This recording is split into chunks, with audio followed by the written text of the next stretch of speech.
Bueno, pues benvinguts a todos, un día más, un dissabte més. Bienvenidos a esta nueva conferencia. Hoy vamos a continuar una vez más con el tema de la estatua. Estamos ya pues terminando. Vamos a analizar lo que es el simbolismo de la roca que impacta en los pies de la estatua. Eso pues ya sabéis que tiene unas connotaciones en referencia a algo que va a suceder, que va a cerrar, digamos, la historia de esta tierra, una historia de 6.000 años. Y por tanto, pues es el momento culminante para la humanidad, ¿no? Un momento importante de conocer. Como siempre, vamos a empezar con un montaje musical en el cual vamos a pasar también unas imágenes y os invitamos pues, a que podáis relacionarlas porque van a ser imágenes que van a tener directamente que ver con lo que se va a presentar y en el orden que se va a presentar, por lo tanto, da unas pistas, ¿no? Así que nada, bienvenidos a todos, un sábado más, esperamos que sea de vuestro interés y vamos a dar comienzo.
Buenas tardes a todos. Hoy vamos a tener la continuación y la finalización de la estatua, de la famosa estatua ya de Daniel 2. Llegamos a los pies, llegamos hasta lo que iba a acontecer, que era la roca. Vamos a hacer un poco de memoria. Pero os quiero decir esto antes de empezar, porque creo que es realmente básico. Hay varios libros de la Biblia que registran, como veis aquí, distintos datos sobre el tema del retorno de Cristo. No solo está en un libro que la gente puede pensar, es Apocalipsis, seguro que allí pasa. No solo allí, hay distintos libros en la Biblia que hablan de ello. Dan pinceladas, matices que se van añadiendo, se van conformando para generar todo el cuadro. Pero ahora debemos preguntarnos, ¿por qué y a qué vendrá Jesús? Vimos que la roca era Cristo, que destrozaba toda la estatua y se hacía un gran monte que llenaba toda la tierra. ¿Y cómo lo hará cuando venga Jesús? Porque si hemos visto que todo se cumplía en la estatua, esto también se debe cumplir. No va a fallar lo último de todo porque sí. Pero además, ¿cuándo volverá? Son preguntas que una vez ya ves que lo otro es cierto, esto nos debe venir a la cabeza y nos lo debemos plantear muy seriamente. Pero para recordar un poco, para ponernos en retrospectiva, ¿recordáis este texto de Daniel 2? Eran los versículos 35 y 44 y 45 que nos hablaban precisamente de que en esos momentos, cuando se esté intentando esa Unión Europea a tope, algo iba a pasar. Y era precisamente esa roca que venía, que impactaba y destrozaba la estatua entera y se convertía en ese gran monte que llenaba toda la tierra. La cual cosa nos venía a decir que se instauraría el reino de Dios. Algo sorprendente, Ahora, desde luego, si lo dices a alguien por la calle, mira, va a venir Cristo, instaurará su reino, y dirán, tú estás como una cabra. Eso es lo más fácil. Por eso, antes de llegar a este término, a este punto, es necesario poder demostrar que lo que hemos mostrado hasta ahora realmente es cierto, es comprobable. Dicho esto, y como es una cuestión innegable, vamos a repasar algunos textos que están en la propia Biblia, que a mucha gente le van a sorprender, que quizás no los han leído nunca en su vida, ni saben de qué existen. Uno de los primeros profetas que vivió en la tierra, y estoy hablando antes del diluvio, fue precisamente Enoc. Como veis aquí os lo he puesto, y esto os lo pongo así para que cualquier persona pueda coger este PowerPoint y lo pueda presentar por sí mismo. ¿De acuerdo? Este hombre vivió en la 7ª generación después de Adán y dijo algo muy interesante. Hemos hablado mucho sobre antes del diluvio, lo que aconteció, quiénes vivieron, qué hacían. Pues este señor, que fue antediluviano, dijo algo sobre la segunda venida de Jesús.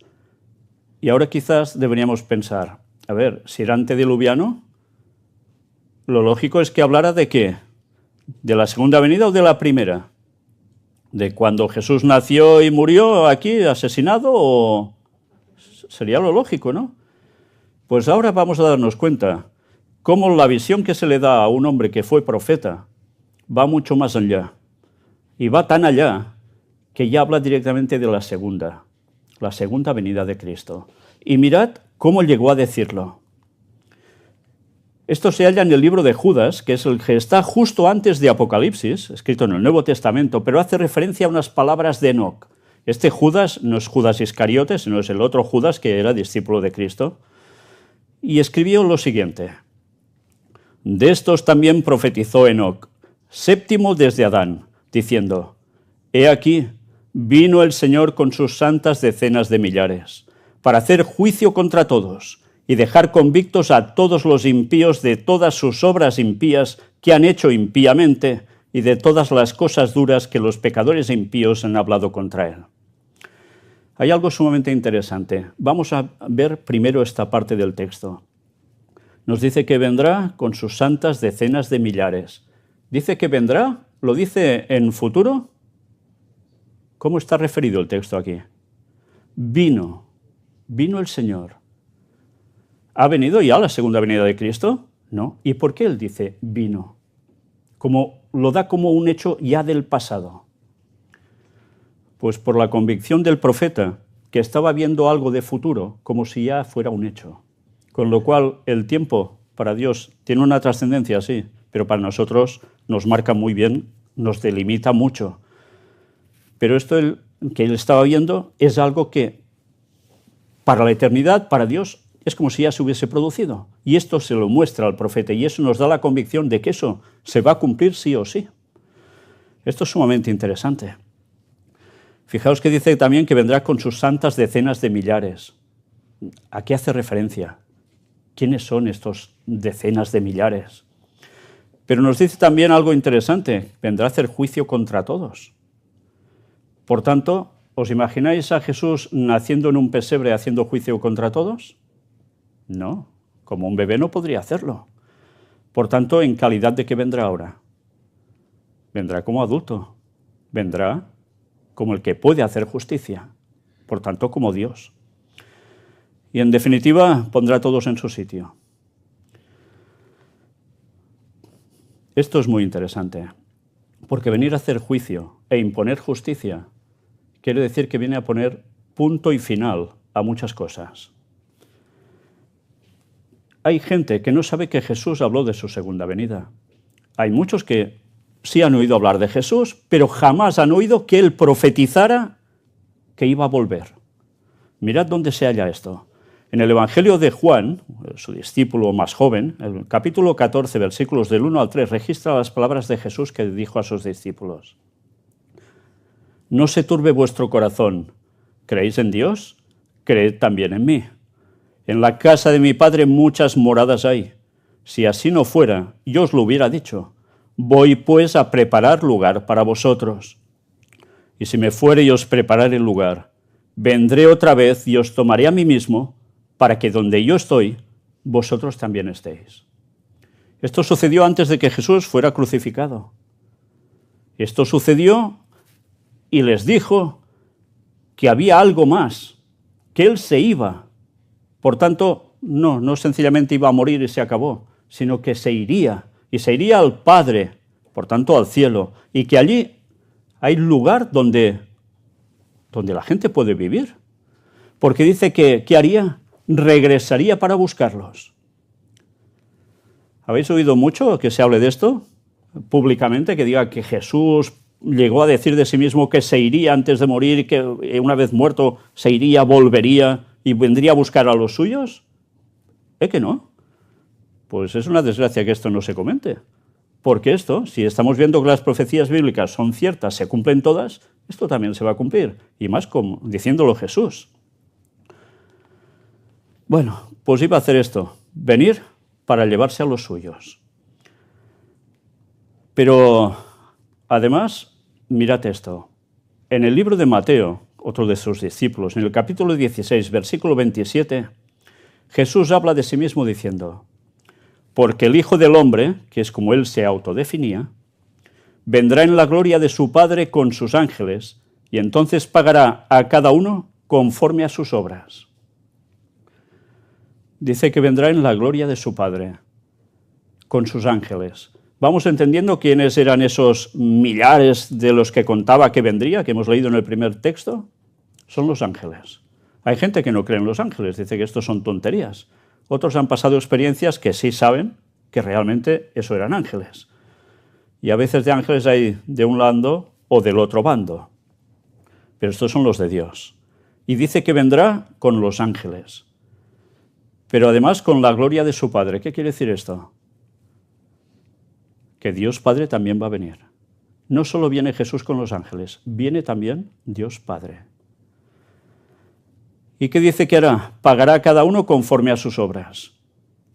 ¿Y quién hace esto? ¿El Padre o Jesús? Lo hace Jesús, hace referencia a Él el texto. Ahora siempre nos estamos quejando que si el gobierno hace esto, el otro gobierno de otro país hace lo otro, que si ese es un no sé qué, ese otro es un no sé cuánto, que por todos lados vemos las 1001 barbaridades que hace muchísima gente afectando a otros, en todos los ámbitos, sean de guerra, sean comerciales, sean en lo que sean. Y queremos soluciones, ¿verdad? ¿Es que siempre pedimos soluciones? Y hay gente que inocentemente va a votar porque cree que el otro que subirá lo va a arreglar todo. ¿Y cuántas veces queda eso como un hecho literal que se produzca? Ninguna, ¿verdad? Ninguna. Hace falta una solución. Y la solución es Jesús. Lástima que esto no se esté comentando por los lugares, porque la gente tendría una esperanza que verdaderamente nosotros ni nadie va a arreglar nada, que esto lo va a arreglar Jesús y pondrá a todos en su sitio, porque pagar a cada uno conforme a sus obras quiere decir que habrá unos que irán muy bien y otros lo van a pasar mal, ¿eh? Pero el apóstol Pablo también escribió sobre el tema. Jesús ya había muerto, había resucitado, y mirad qué dijo. En la epístola de Hebreos, o sea, era un mensaje que él escribía a los judíos, y él era judío. En el capítulo 9, versículo 28, dijo esto: así también Cristo fue ofrecido una sola vez para llevar los pecados de muchos, y aparecerá por segunda vez sin relación con el pecado para salvar a los que le esperan. Queda claro que Él murió una vez y no hace falta que vuelva a morir. No hace falta que vuelva a ser sacrificado. Ahora, no sé si domináis mucho el tema de las misas católicas, pero debéis saber, si no lo sabéis ya, que cuando se hace misa en el altar, hay la famosa hostia, el famoso vino, y dicen que eso se transustancia directamente y literalmente en el cuerpo y la sangre de Jesús. Y ellos se lo comen, se lo toman. O sea, ¿qué sería eso? ¿Canibalismo? ¿Vampirismo? Sí, literalmente. Pero es que además ellos mismos dicen que haciendo esto sacrifican otra vez a Cristo cada vez en misa. Entonces, ¿qué están haciendo? Una aberración absoluta. Porque Jesús ya pasó una vez por esto, no hace falta que pase más por ello. Bueno, pues eso, ¿cómo lo diríais? ¿Cómo lo definiríais? como voluntad divina o todo lo contrario a Cristo. Y digo todo lo contrario a Cristo. Pensad en una palabra que define eso, en un solo término. Pero el apóstol Pablo dice que aparecerá por segunda vez. Por tanto, él también reafirma que Jesús volverá. Y dice eso en relación con el pecado. Ahora ya no hace falta que muera para eso, porque ya llevó los pecados de todos nosotros en la cruz. Y eso es lo que nos da esperanza de que nos limpia de todo pecado si queremos y nos va a dar la salvación. Ahora depende de nosotros si queremos pensar en otras cosas o queremos la salvación. Porque al fin y al cabo, da igual si vivimos 70, 80 o 100 años, al final todo el mundo se muere, ¿no? ¿Y luego qué? ¿Y luego qué? Pero es que fijaos, estamos hablando que Jesús va a volver y por tanto habrá gente que no habrá muerto. Habrá gente que estará viva cuando Cristo vuelva. Por tanto, y luego veremos cuándo vuelve, si realmente podemos estar vivos en ese entonces o no. Vendrá a salvar a los que le esperan. ¿Le estamos esperando? La mayor parte de la gente que hay por la calle, eso no se lo espera para nada. Veremos más cosas al respecto. Pero ¿cómo vendrá Jesús? Dice que los ángeles que estaban presentes en la ascensión de Cristo al cielo dijeron algo al respecto. ¿Y esto quién lo dice? ¿Dónde está registrado? ¿Sabéis? Jesús resucita y está con los apóstoles y él se va. Pero hay alguien que aparece al lado de ellos. En el libro de los Hechos de los Apóstoles, fijaos lo que llega a decir versículos del 9 al 11. Mirad esta imagen. ¿Qué veis entre la gente? ¿Veis que hay unos cuantos que representan los discípulos, Jesús allí que empieza a ascender, pero ¿quién hay en un margen? ¿Veis dos personas vestidas de blanco? El texto dice, y habiendo dicho estas cosas, viéndolo ellos, fue alzado y le recibió una nube que le ocultó de sus ojos.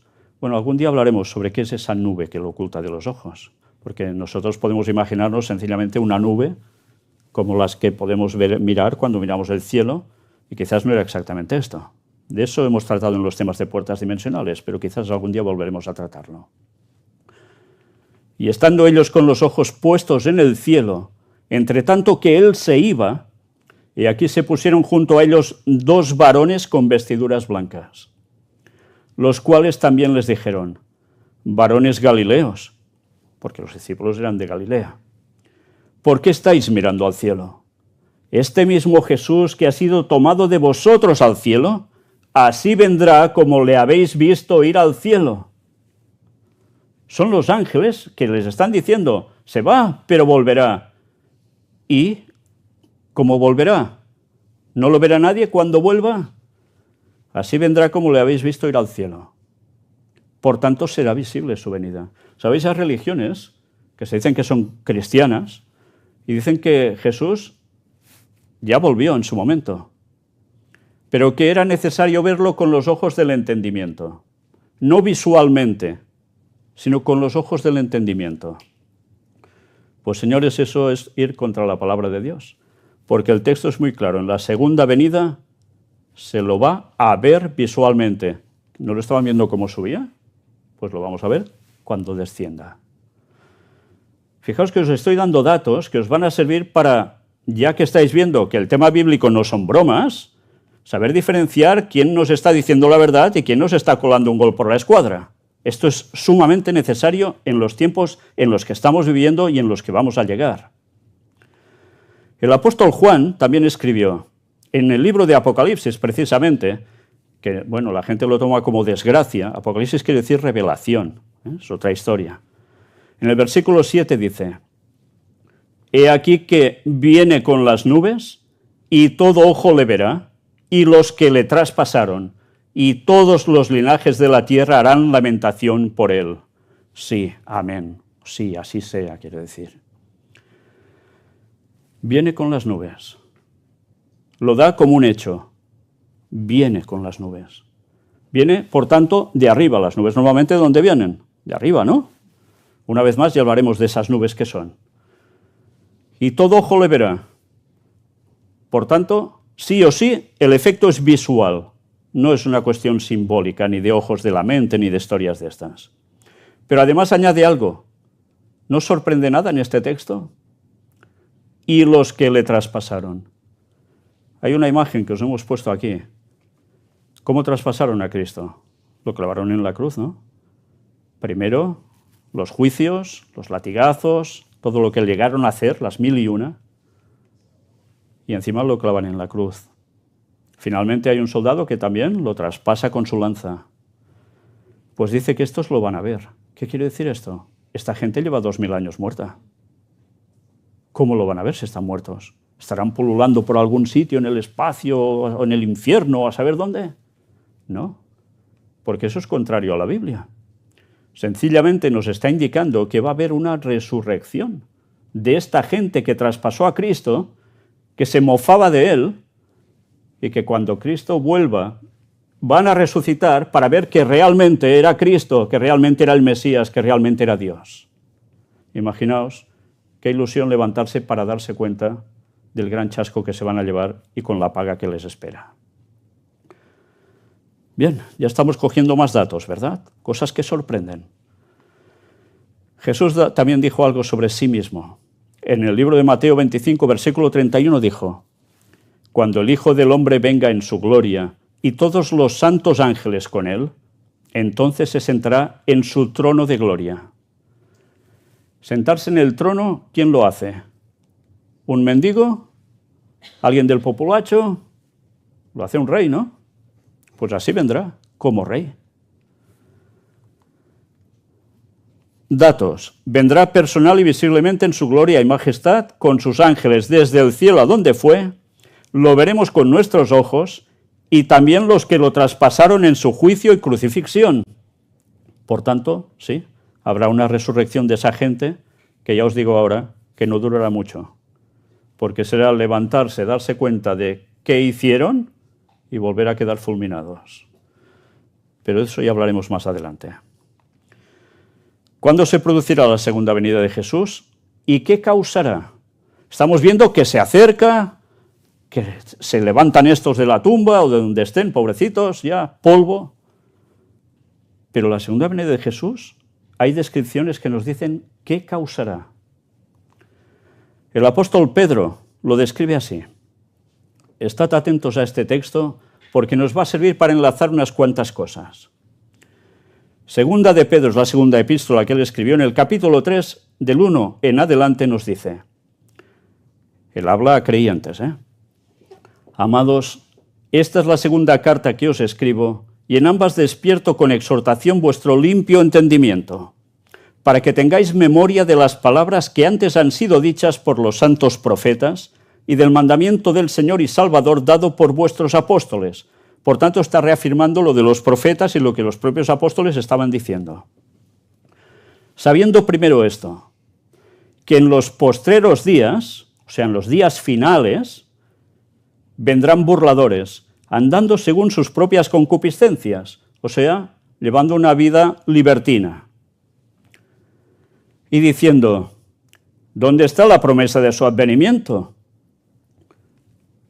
Porque desde el día en que los padres durmieron, todas las cosas permanecen así como desde el principio de la creación. Fijaos que son personas que dicen que son burladores, que hacen su vida como les da la gana, pero fijaos que hablan, ¿dónde está la promesa de su advenimiento? ¿Todos vosotros sabíais que Jesús iba a volver por segunda vez? ¿Verdad que no? Bueno, pues estos sí, estos conocen que iba a volver. Dicen, bueno, ¿y dónde está la promesa de su advenimiento? Si han pasado días así, días y días, y nada, no viene, se mofan. Son creyentes. Además afirman como desde el principio de la creación, por tanto creen. Son cristianos. Esto es impresionante.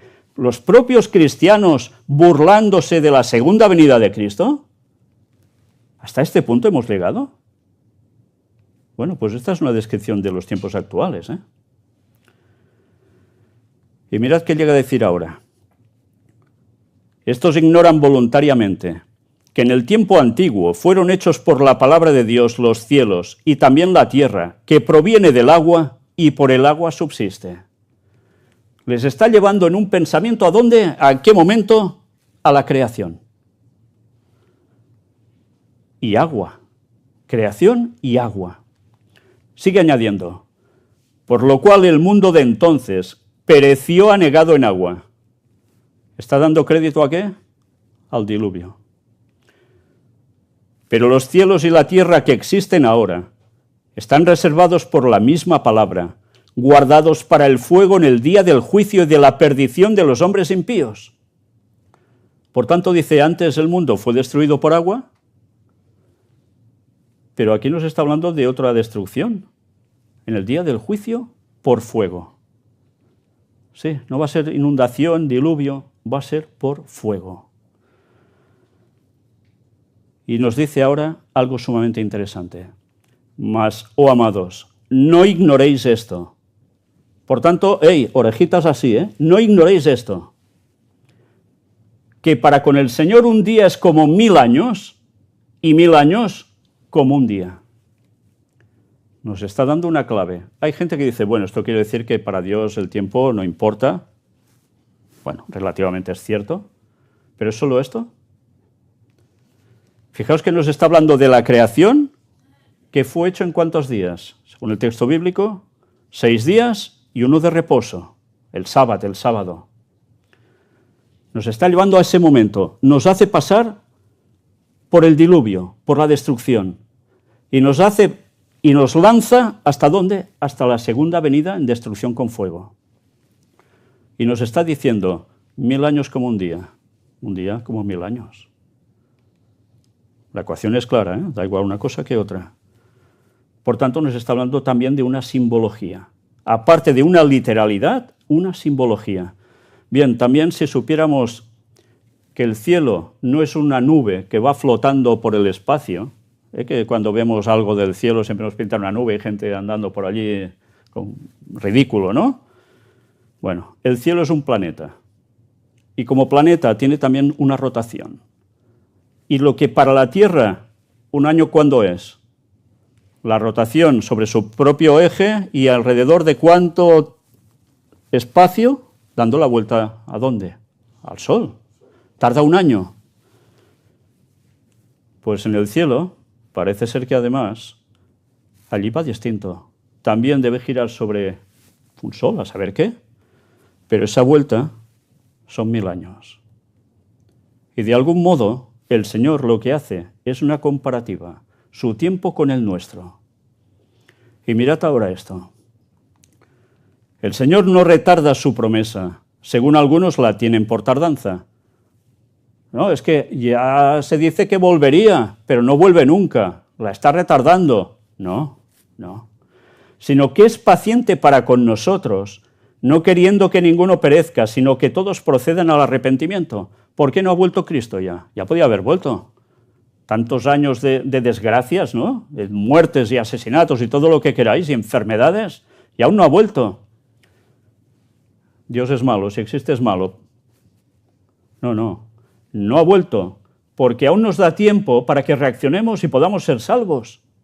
Fijaos cómo la perspectiva cambia totalmente. O sea, es una misericordia hacia nosotros. Pero estad atentos a lo que dice ahora. Pero el día del Señor vendrá como ladrón en la noche. Cuando viene un ladrón en la noche, ¿os lo esperáis? Os sorprende, ¿no? Pues eso dice el texto. Pero mirad qué dice. En el cual los cielos pasarán con gran estruendo. Mirad qué descripción está dando, Y los elementos ardiendo serán deshechos, y la tierra y las obras que en ella hay serán quemadas. O sea, queda todo fulminado, quemado, diluido en fuego. ¿Sabéis? Hay personas que dicen, uy, pero si aquí dice que el día del Señor vendrá como ladrón en la noche, por tanto, nos va a sorprender a todos. Es imposible de saber cuándo vendrá. Y se quedan aquí. ¿Queréis ver cómo continúa el texto? Puesto que todas estas cosas han de ser deshechas, ¿cómo no debéis vosotros andar en santa y piadosa manera de vivir? O sea, vivir correctamente, esperando y apresurándoos para la venida del día de Dios, Hemos de esperarlo, sí, pero dice apresurándoos para la venida de Dios. ¿Por qué? Porque nos hemos de poner las pilas, nos hemos de poner en sintonía con Él, porque ¿vosotros sabéis si vais a estar vivos de aquí a un minuto? Que no. Pues nos hemos de poner en sintonía, porque si se nos acaba la vida antes del retorno de Cristo, vamos a ser juzgados hasta dónde hemos llegado. Nos estamos jugando la vida eterna, la salvación. Pero ahora aún nos dice algo más. En el cual los cielos, encendiéndose, serán deshechos, y los elementos siendo quemados se fundirán. ¿Empezáis a imaginar todo esto? Esto no lo hemos visto ni en película, ¿eh? Cosas que más o menos pintan que se parece, pero algo así. Pues está describiendo qué pasará en la segunda venida de Cristo. Pero mirad ahora qué dice. Pero nosotros esperamos, según sus promesas, cielos nuevos y tierra nueva, en los cuales mora la justicia. ¿Tenemos justicia ahora en este mundo? Ni de broma, ¿eh? Bueno, alguna justicia habrá, ¿eh? Pero... Y esperamos cielos nuevos y tierra nueva. Por tanto, los cielos que vemos ahora y la tierra que tenemos ahora va a ser cambiado. Pero volverán a estar. Por lo cual, oh amados, estando en espera de estas cosas, procurad con diligencia ser hallados por Él sin mancha e irreprensibles en paz. Por tanto, ¿cómo debemos estar? En consonancia con Dios. Es la única forma de podernos salir adelante. Si no, nos seguiremos quejando de todo, pero no habrá solución para nosotros ni para el mundo. Bueno, aquí es el resumen de lo que os he dicho antes. Este texto nos está llevando a los conceptos días de creación, diluvio, segunda venida, y compara un día de equivalencia a 1000 años. ¿Tenemos este concepto claro? Pues vamos a seguir avanzando. Puesto claramente, por tanto, los 6 días de la creación serían un reflejo de los 6000 años de historia, de pecado, y el séptimo día, que es reposo, que es lo que significa sábado, sábat, sería el reflejo del séptimo milenio de reposo del mal. Por tanto, tenemos, si un día es 1000 años y es la creación, nos está hablando de 6000 años y un reposo, que era el sábado. Por tanto, cuando tenemos los días de la semana, fijaos que a veces no nos planteamos ¿de dónde surge la semana? Todos tenemos una semana de 7 días. ¿Y a qué se remonta eso? ¿Alguien se lo inventó porque sí? No, tiene el origen. Y el origen es la creación. Hubo un tiempo en la Revolución Francesa que les dio, por querer destruir las cosas de Dios, y dijeron, ahora ponemos una semana de 10 días. Bueno, fue un churro absoluto, no funcionó. Y se volvió la semana. Y durante todo ese tiempo el ciclo semanal se ha ido repitiendo durante toda la historia. Y el día, por ejemplo, sábado como hoy, como estamos nosotros, ha seguido siendo sábado cada 7 días durante los inicios hasta ahora. Ha sido ininterrumpido. Hay personas que dicen, no, eso ha cambiado, eso es falso. No, eso es totalmente cierto, aunque a algunos no les guste. Por tanto, fijaos que la simbología de la creación es básica. ¿Por qué creéis que ha habido intentos tan desesperados y tan impuestos a la sociedad para decir que la evolución es cierta y la creación es una mandanga absoluta que no se cree nadie, que es falso? Para despistarnos, para que no tengamos claras las cosas, para que no estemos esperando que haya una segunda venida tampoco de Jesús, porque esto tiene esta implicación. Dios no es creador, y además, tampoco va a volver. Bueno, hemos puesto unas bases, ¿verdad? Sigamos. También nos recuerda y compara el momento de la destrucción causados por el diluvio con lo que ocurrirá en la segunda venida de Jesucristo. Uno con agua, otro por fuego. Vamos sacando conclusiones. Pues bien, para aquellos que creen que el arca de Noé es mentira, que el diluvio no existió, vais a ver un fragmento de cuando estuvimos de expedición allí el año 2014. Ángel es el que filmaba y un servidor el que andaba. Y vais a ver ahora precisamente ese momento, que antes de grabarlo os he de decir la verdad. ¿Qué hicimos? Llorar como niños. Sí, diréis, qué tontería, ¿por qué estás allí y lloras como niños? Quizás ahora con algo que digo aquí lo entenderéis. Vamos a ver el vídeo.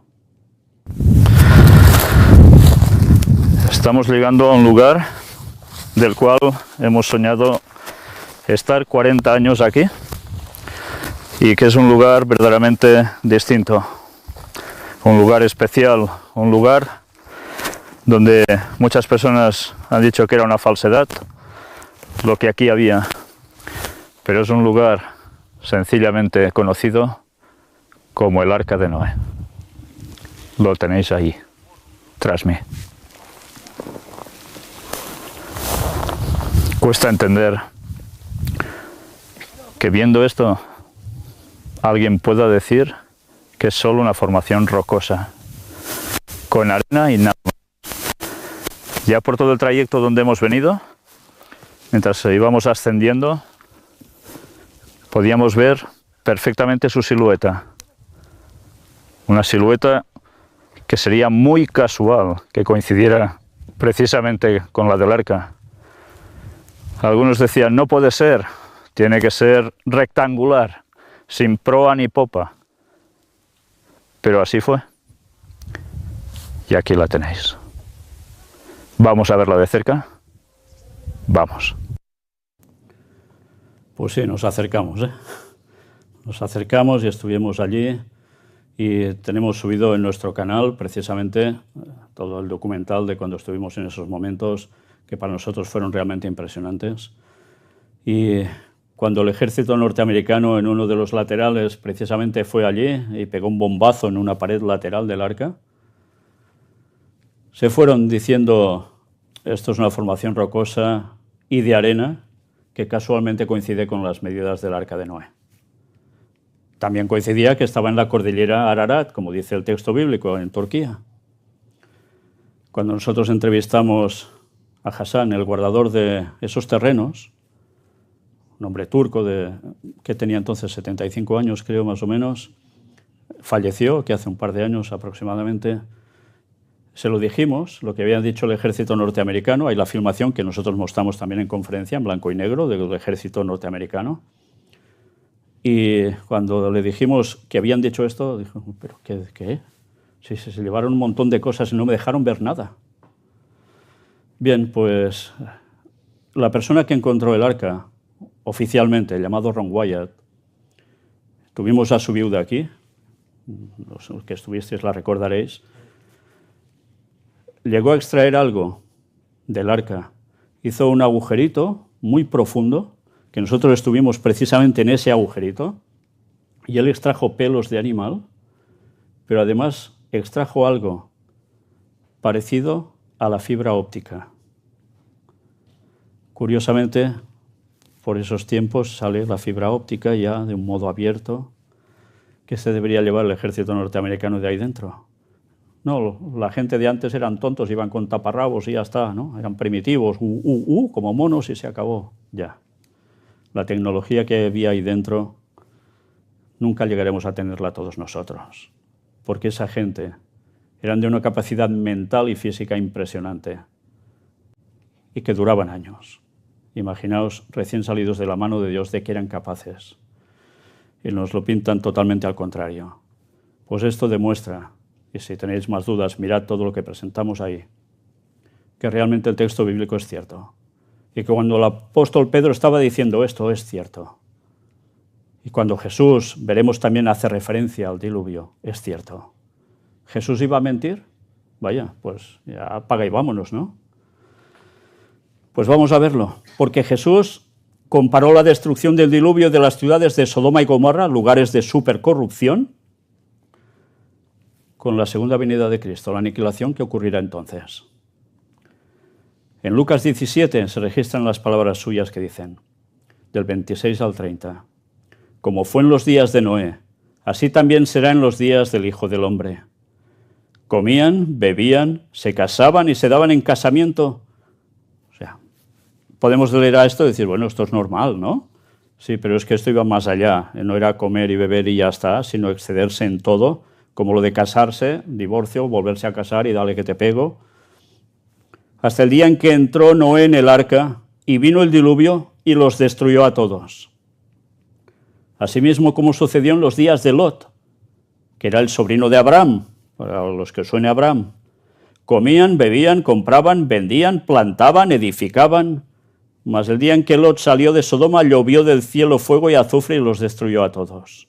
Así será el día en que el Hijo del Hombre se manifieste, la segunda venida. Por cierto, hablando del fuego y azufre que cayó sobre Sodoma y Gomorra, ahí, en nuestro museo, tenéis las muestras de ese azufre, de una pureza que no se encuentra en ninguna otra parte de la tierra. Vaya, será otra ficción de la Biblia, ¿no? Pues ahí tenéis la prueba. Por tanto, las palabras de Jesús tampoco deben ser bromas, ¿eh?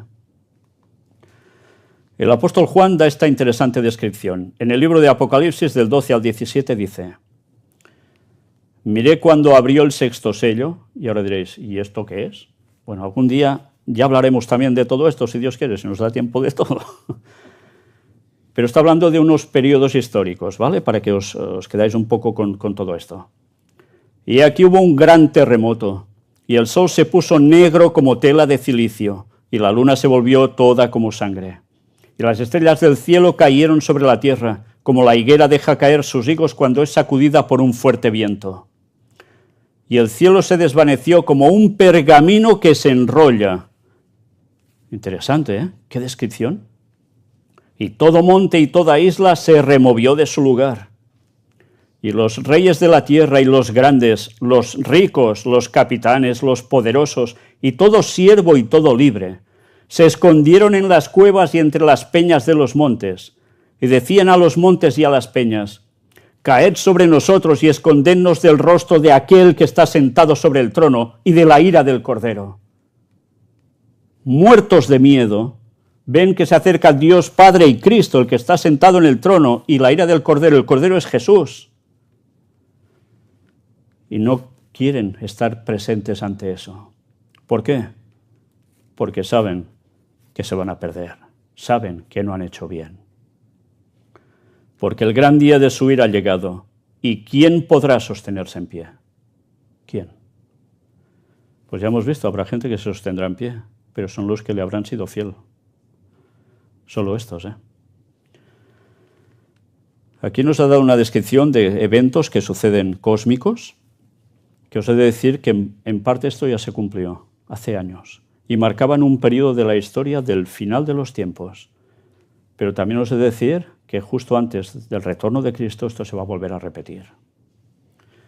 Dicho esto, aquí os escribo, además de la descripción de los eventos que ocurrirán, también añade que no solo vendrá con sus ángeles, sino también con el que está sentado en el trono, sea Dios el Padre. Esto es un hecho. Hay gente que dice, no, solo vendrá con los ángeles. No, no, vendrá también Dios Padre. ¿Sabéis qué quiere decir esto? Que el cielo queda vacío. Vacío. No somos conscientes de la cantidad de ángeles que hay. ¿Sabéis? Bueno, esto ya os lo adelanto. Cada persona tenemos un ángel con nosotros asignado. El famoso ángel de la guarda, para que me entendáis. Que, por cierto, aprovecho para decir, no hay que empezar a rezarle Angelito de la guarda y tierno corazón. No, no, eso no. Eso es invocación a ángeles, y eso es angeología, y eso es espiritismo. Porque con esas invocaciones te vienen los otros ángeles que no son los de Dios, sino los caídos, los que siguieron en rebelión a Lucifer, al actual Satanás. Por tanto, si nosotros cada uno tenemos uno, ¿cuántos habitantes hay en la tierra, dicen ahora? 8.500 millones, así, a ojo cubero, ¿no? Pero claro, de buenos habrá ese número, pero ¿y de malos? Que también están los mismos para chinchar como mínimo. Bueno, pues calculad, imaginad la segunda venida de Cristo viniendo con millones y millones y millones de ángeles. A veces no pensamos en esto, ¿eh? Incluso los que creemos ya en eso. ¿Y qué hará? Vamos a ver qué va a hacer. Porque ahora viene la parte que nos toca a todos. Vamos al libro del Antiguo Testamento, Isaías, capítulo 25. Fijaos que cuando hablo de Biblia, os hablo también de otros libros. Y es que la Biblia no es solo un libro, para que me entendáis, es una tapa de libro que tiene dentro 66 libros distintos. Unos que se escribieron hasta cuando Jesús nace, y los otros que vienen a partir de Jesús, hasta Juan en el Apocalipsis. Pues en el Antiguo Testamento imaginaos, la época de Daniel más o menos, En versículos 8 y 9 del capítulo 25 nos dice: destruirá la muerte para siempre, y enjugará Jehová el Señor toda lágrima de todos los rostros, y quitará la afrenta de su pueblo de toda la tierra, porque Jehová lo ha dicho. Y se dirá en aquel día: he aquí, este es nuestro Dios, le hemos esperado y nos salvará. Este es Jehová a quien hemos esperado, nos gozaremos y nos alegraremos en su salvación. ¿No estáis esperando este momento? ¿Que ya no haya muerte? ¿Se os ha muerto alguien alguna vez? ¿Alguien, algún pariente muy cercano o algún amigo muy cercano? Bueno, algunas personas quizás por edad eso no lo han vivido nunca aún. Pero cuando se te han muerto algunos padres, o hermanos, o hijos, o amigos íntimos, ¿lo habéis pasado bien? Pero eso se irá repitiendo hasta el final, porque nosotros igual somos los siguientes. Y los que se quedan contentos. Bueno, a veces si hay mucha herencia, igual alguno se queda contento, pero por norma general, difícilmente, ¿eh? Y dice: enjugará Jehová el Señor toda lágrima de todos los rostros. ¿Esto lo va a hacer algún político? ¿Es capaz de hacerlo cualquier gobernante, cualquier rey, cualquier presidente de nación? ¿Cualquier líder religioso? No. Esto solo lo hará el Señor cuando vuelva. Y dice: quitará la afrenta de su pueblo de toda la tierra. ¿Qué es quitar la afrenta?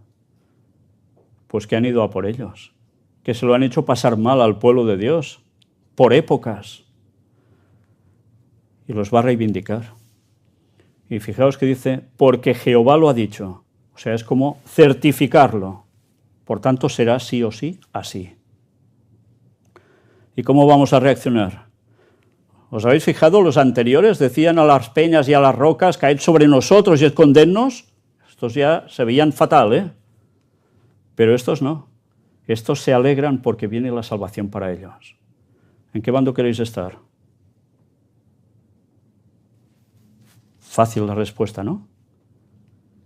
La respuesta es fácil, pero ¿es fácil estar en ese bando? ¿Del correcto, el que lo va a pasar mal? Bueno, sigamos. Volvemos con Pedro, en 2 de Pedro capítulo 3, versículo 13, también nos dice esto: pero nosotros esperamos, según sus promesas, cielos nuevos y tierra nueva en los cuales mora la justicia. Por fin habrá justicia. Sí, ya no tendremos que ir a juzgados a ver si ese juicio te sale bien o no, o alguien que hace algo y no hay forma de que alguien lo ponga en su lugar. Se acabó eso. Por fin habrá justicia. Pero habrá justicia ¿por qué? Porque ya no habrá mal. No porque no haya oportunidades de hacer el mal y luego hayan juicios que se haga justicia de verdad. No, no, porque todo lo malo se habrá acabado. Mirad cómo describe Juan en el penúltimo de los capítulos de la Biblia, en Apocalipsis 21, qué va a pasar cuando Cristo vuelva. Vi un cielo nuevo y una tierra nueva, porque el primer cielo y la primera tierra pasaron, y el mar ya no existía más. Bueno, si os gusta el mar, aprovechad ahora, porque luego ya veis que esto no va a ser igual. ¿Por qué no habrá mar? Bueno, en el mar ha muerto mucha gente, ¿verdad? Naufragios, ahogamientos, todo lo que queráis. Pero también responde algo. Y ahora os anticipo que va a haber resurrección de todas las épocas de la gente que va a ser salva también. Y eso, a lo largo de toda la historia de 6.000 años, son multitudes también que van a ser salvas. Van a ser minoría en comparación con toda la población que ha pasado por la tierra. Pero aún y así van a ser muchísima gente. Hará falta espacio. Luego, ¿qué quedará? Pues habrá ríos, eso es seguro. Puede haber quizá lagos, pero un mar como hay ahora en la actualidad no será así. Es más, antiguamente era la misma cantidad de agua que hay ahora. No, eso es debido al diluvio. Antes había zonas de la tierra que ahora están cubiertas por agua y entonces no. Por eso se encuentran restos arqueológicos sumamente interesantes en según qué lugares del mar. Y yo, Juan, vi la santa ciudad, la nueva Jerusalén, descender del cielo, de Dios, dispuesta como una esposa ataviada para su marido. ¿Qué dice que ve que desciende del cielo? Una ciudad santa que la describe como la Nueva Jerusalén. ¿Entendéis el por qué hemos presentado, sobre todo en el tema número 1 de estas conferencias públicas, la importancia de lo que acontece en Israel? Porque allí hay una ciudad, una capital, Jerusalén. Y allí se están cociendo muchas cosas porque alguien, y ya lo mostramos, se quiere poner allí y quiere simular ser el Mesías. Pero eso ya lo vamos a tratar próximamente. Pero dice que del cielo viene esta ciudad. ¿Os acordáis que dijo Jesús? Os voy a preparar moradas, que luego volvería, nos llevaría, pero luego se vuelve aquí. Baja la Nueva Jerusalén. 1000 años, recordad los 1000 años que faltan aún, los 1000 años de reposo, que significa el sábado. Por eso la importancia de guardar el sábado como día de reposo, porque estamos recordando la creación de Dios, pero a su vez estamos recordando que vendrán 1000 años de descanso para la tierra. Por eso no es igual guardar el domingo o guardar el viernes o no guardar ningún día, porque lo que estamos haciendo es la esperanza convertida en realidad cada semana, anticipando que eso va a ser una realidad de aquí a muy poco tiempo. Por eso la importancia de guardar el sábado, y aún veréis más al respecto. Y oí una gran voz del cielo que decía: He aquí el tabernáculo, o sea, la tienda de Dios con los hombres, y Él morará con ellos, y ellos serán su pueblo, y Dios mismo estará con ellos como su Dios. Por tanto, que Dios esté en el cielo se acabó. Dios mismo habitará aquí, entre los salvos. Vaya cambio, ¿eh? Enjugará Dios toda lágrima de los ojos de ellos, y ya no habrá muerte, ni habrá más llanto, ni clamor, ni dolor, porque las primeras cosas pasaron. ¿No estáis esperando esto? ¿No estáis esperando que algún día la ciencia haga algo así? Pues la ciencia no va a hacer esto. Esto lo va a hacer Dios. Y el que estaba sentado en el trono dijo: He aquí, yo hago nuevas todas las cosas. Y me dijo: Escribe, porque estas palabras son fieles y verdaderas. ¿Quién es el que estaba sentado en el trono? También Dios. Y dice que estas palabras son fieles, son verdaderas. Y me dijo: Hecho está. Yo soy el alfa y la omega, el principio y el fin. O sea que también viene sentado en el trono. Cristo también.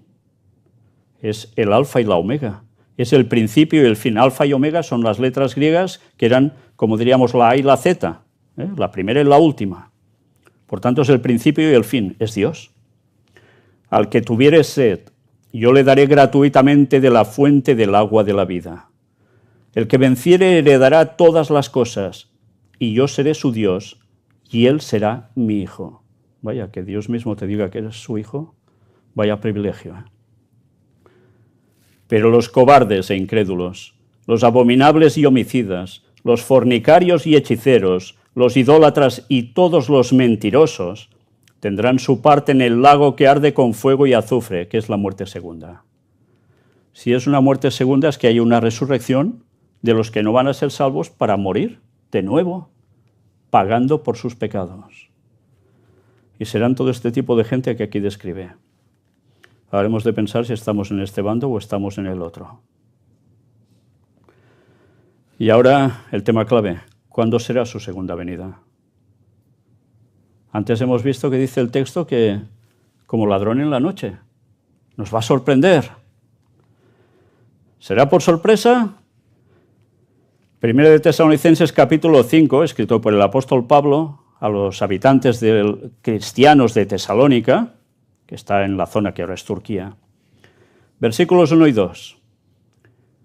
Pero acerca de los tiempos y de las ocasiones, no tenéis necesidad, hermanos, de que yo os escriba, porque vosotros sabéis perfectamente que el día del Señor vendrá así como ladrón en la noche. Por tanto, viene como sorpresa, ¿sí? Seguimos leyendo un poquito más.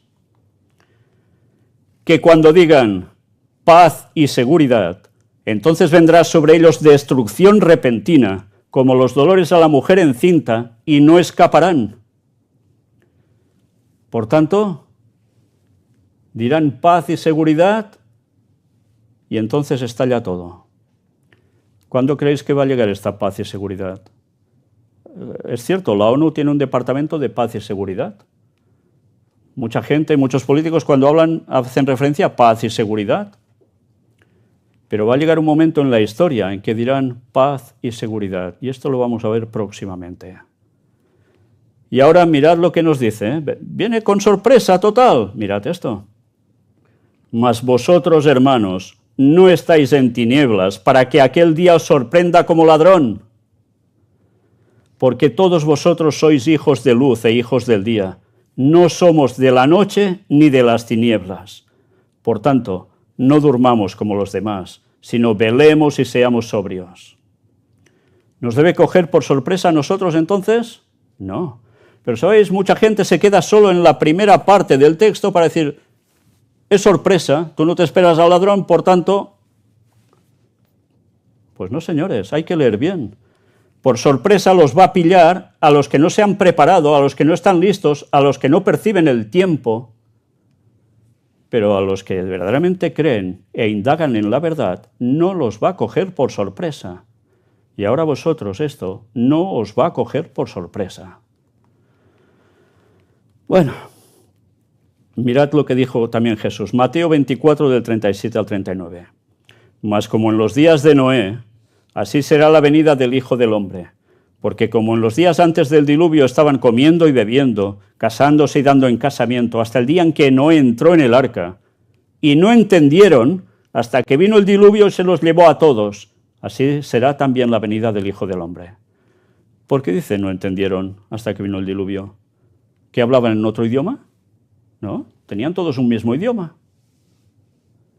¿Qué es lo que no entendieron? Aquí nos describe una vez más que hacían su vida, como hemos visto en otros textos, y al final entraron en el arca ¿cuántas personas? De todo el mundo, de toda la población que había, que se calcula que era más o menos la misma que hay ahora en el mundo. Imaginaos, 8 personas. Noé, su esposa, y esto lo estuvimos mostrando ya en anteriores conferencias con el tema de las diosas, sus 3 hijos, Sem, Cam y Jafet, con sus 3 esposas. Ya vimos que Cam es el que sale rana y su esposa no digamos. Y la que se lía después por todo esto, que llega hasta nuestros días. Pero por fe entraron en el arca, sabían que Noé no mentía, que lo que iba a pasar, que él dijo, es que pasaría. Sabían que Noé era un hombre de Dios, no lo dudaron, por eso entraron, pero no se habían convertido de corazón. Y luego pasó lo que pasó. Entonces, ¿los otros no entendieron? ¿Qué es lo que no entendieron? Vamos a ver qué es lo que no entendieron. Porque resulta que Noé les había dicho algo. ¿Cuándo sería el diluvio? Mirad, Génesis 6, versículo 3. Y dijo Jehová, no contenderá mi espíritu con el hombre para siempre, porque ciertamente él es carne, mas serán sus días 120 años. Y eso se lo dijo a Noé. Y Noé, que debía advertir al mundo entero, no les iba a decir, os quedan 120 años, gente que vivía casi 1000 años, recordad, os quedan 120 años. ¿Se lo iba a callar esto? ¿En serio? Si Noé amaba a las personas, daba todo para que la gente se diese cuenta, entendiera, comprendiera. Y no quisieron entender. Imaginaos a Noé, pasa un año, os quedan 119. Pues bueno, este está alucinando, que dice que va a llover, si no ha llovido nunca. Antes el agua salía como un vapor de la tierra, no llovía. Este está como una cabra. Pero había gente que se lo creía, porque conocían a Noé y sabían que realmente él era un hombre de Dios. Pero la gente quería hacer su vida. Y ponía peros científicos. Si no ha llovido nunca, ahora anda ya. Bueno, y así, como siempre. Pasaban años y años. Imaginaos cuándo debería quedar un año. ¿Cómo estaría Noé sufriendo por la gente que no hacía caso? Y al final llegan los momentos en que Dios le dice, entra en el arca, tú y los tuyos. Y los animales entran todos como con un misterio. De dos en dos, por parejas van entrando, nadie los conduce, que se vean, los ángeles hicieron su labor. Y luego son los animales que vuelven a producir en la tierra. Pero la gente no entró. Se cerró el arca y pasaron 7 días. Antes no empezó a caer la primera de las gotas. Imaginaos 7 días ahí dentro oyendo desde fuera, ja, ja, ja, ja, estos locos, ja, ja, ja, ja. Y empieza a caer las primeras gotas. Cuando todo empieza a oscurecerse. La gente aferrándose al arca cuando empieza a caer el diluvio. ¿Y cuántos quedaron vivos fuera del arca? Ni uno. Ni uno. Y esa arca es la que vimos nosotros. Dios le dice 120 años y no entendieron. ¿Y ahora Dios nos dice algo para que entendamos cuándo va a ser su venida? ¿O ahora, que es el momento más importante de la historia, donde se va a decidir la eternidad de todos? Ahora Dios va a hacer una finta, ¿no? Nos va a esquivar. Sencillamente porque no querían aceptar la fecha que Dios les dio, porque querían seguir haciendo su vida de pecado. Pero Dios les dio una fecha, 120 años. Ahora algo que quizás no sabéis, quizás. El diluvio fue como un jubileo para la tierra. ¿Qué es un jubileo? ¿Lo sabéis? Un jubileo es un descanso de la tierra. Los judíos, los hebreos, tenían marcado que cada 50 años se producía un jubileo, la tierra descansaba. Si alguien estaba sirviendo a otro porque había perdido por cuestiones atmosféricas, por lo que fuera, las tierras no le producían bien, quedaba sometido a otro, luego quedaba libre. Eso se hacía cada 7 años, pero al llegar al 50 se hacía de un modo definitivo. ¿Cómo se llama cuando los labriegos de la gente del campo dejan reposar su tierra también? Barbecho. Pues el barbecho es un jubileo de la tierra, se deja un año descansar mientras se va haciendo todo lo otro en rotación. Pues cada 50 años se consideraba un jubileo. Con el diluvio la tierra descansó, sí, descansó de toda la maldad que se hacía allí. Por fin reposó. Pero ahora mirad esto. Curiosamente, si multiplicamos 120 años, que es lo que le dice Dios a Noé, por 50, que es cada vez un jubileo, que es cuando se produce esto, un jubileo, nos da el resultado de 6.000, que mira por dónde, son los años en los que la profecía dice que habría de tiempo desde la entrada del pecado hasta la segunda venida de Cristo. Y es cuando la tierra reposará, tendrá su jubileo. ¿Será una casualidad? Pues vamos a ver más datos. El dato de los 6.000 años lo encontramos registrado al inicio de la Biblia en su primer texto. Cuando abres la Biblia, lo primero que lees es Génesis capítulo 1, versículo 1. En hebreo lo llaman Bereshit, ¿no? Pues ese texto, leído en hebreo, dice algo distinto al español, o al francés, o al italiano, o al que idioma que queráis. En español dice así: en el principio creó Dios los cielos y la tierra. Ya te marca una pauta. Él es el creador. Crea los cielos, crea la tierra. Vamos a leerlo en hebreo. Esto es algo que se llama interlineal, que aparece el texto en hebreo y la traducción exacta como sería literalmente en español. Ya sabéis que en hebreo se lee de derecha a izquierda, ¿verdad que sí? Sé que alguien aquí domina el tema del hebreo. Bien. Si leemos de derecha a izquierda, ellos escriben así, leen así, es: en principio creó Dios. Ahora fijaos que hay 2 letras con 2 asteriscos abajo, que no está traducido. Nos dice los cielos y fijaos que en esa palabra de 3 letras solo se traduce el y, vuelve a haber unos asteriscos, sin traducción, la tierra. Por tanto, leemos: en principio creó Dios los cielos y la tierra. Esto es tal como se traduce. Y no os preguntáis qué es eso que hay ahí. ¿Qué es? ¿Por qué no se traduce? En hebreo es Taf y Aleph, las 2 letras. Para que nos entendamos, vendría a ser omega, alfa, la primera y la última de las letras. ¿Y por qué no se traduce esto? ¿Habéis visto antes un texto que decía yo soy el alfa y la omega? Y esto es alfa y omega. Y esto está en el primero de los textos. Mirad esto porque es interesante. El versículo con que comienzan las Sagradas Escrituras, Génesis 1:1, contiene información codificada que a simple vista podría pasar inadvertida, cuanto más si el lector cuenta con una traducción y no con el texto hebreo. Esto no quiere decir que, como hay cosas que no se han traducido del todo, pues la Biblia no hace falta leerla. No, tampoco es esto, porque evidentemente hebreo no vamos a aprender todos, y hay traducciones que son muy buenas. Fijaos, esto está extraído de Noticias de Israel. Hay detalles que inclusive una persona hebreo parlante podría no captar si no es por una observación más detallada. Todo el primer versículo, fijaos que dice Bereshit, bara, Elohim, etcétera, etcétera, está conformado por 28 grafemas, es decir, el producto de 7 por 4.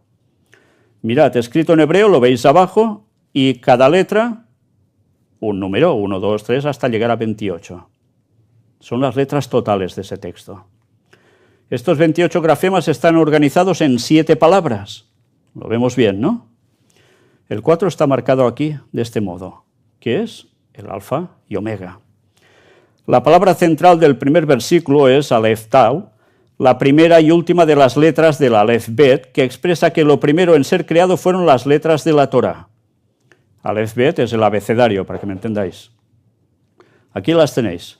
La letra Aleph, cuyo valor numérico es 1000, están presentes 6 veces en el primer versículo, aludiendo a los 6 milenios. Interesante, ¿eh? Bueno. Hay más, también tiene el significado de 1, pero tiene el significado de 1, 10, 100 o 1000.